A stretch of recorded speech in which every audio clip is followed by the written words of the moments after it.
லஞ்சுக்கு நீங்கள் செய்கிற சிக்கன் மீதி ஆயிடுச்சுன்னா ஒரு பாத்திரத்தில் போட்டு உடனே அதை ஃப்ரிட்ஜில் மாற்றிடுங்க. ஃப்ரிட்ஜில் வச்சதுக்கப்புறம் அதை ஈவினிங் ஸ்நாக்ஸுக்கோ அல்லது நைட்டு டின்னருக்கோ அடுத்த நாள் காலையில் டிஃபனுக்கோ கூட நீங்கள் இதை யூஸ் பண்ணிக்கலாம். எப்படி யூஸ் பண்ணுறதுங்கிறத காட்டுறேன். இந்த சிக்கனை ஒரு பாத்திரத்தில் போட்டு கொஞ்சமாக அந்த குழம்புல கொஞ்சம் மட்டும் விட்டுக்கோங்க. கொஞ்சம் மிளகாத்தூள் மட்டும் சேர்த்துக்கோங்க. சேர்த்துட்டு அதை நல்லா கிண்டி விடுங்க. ஏற்கனவே வெந்த சிக்கனுங்கிறதுனால கிண்டி விடும்போது ரொம்ப சின்ன சின்ன துண்டாகி ரொம்ப கரெக்டாக ஒரு கன்சிஸ்டன்சியில் இருக்கும். நீங்கள் அதை ப்ரெட்டை டோஸ்ட் பண்ணிக்கிட்டு அந்த ப்ரெட்டுக்கு நடுவில் வச்சு சாண்ட்விச் ஆக்கிக்கலாம்.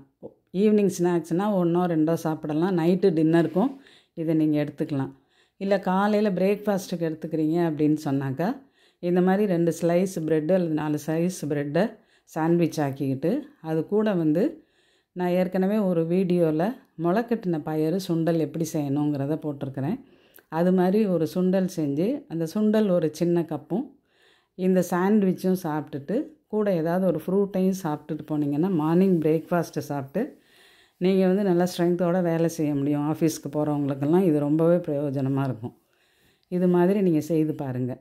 நான் பப்பாளி எடுத்து வச்சுருக்கிறேன். நீங்கள் ஆப்பிளோ மாம்பழமோ எது உங்களுக்கு பிடிக்குதோ அந்த ஃப்ரூட்டை நீங்கள் சாப்பிட்டுட்டு போகலாம். ஒருவேளை பப்பாளி பிடிக்கலை அப்படிங்கிறவங்க ஒரு ஏலக்காய் மட்டும் போட்டு மிக்சியில் நல்லா அடிச்சுட்டு அது கூட பாலை சேர்த்து மில்க் ஷேக் ஆக்கி கூட நீங்கள் குடிச்சிட்டு போகலாம்.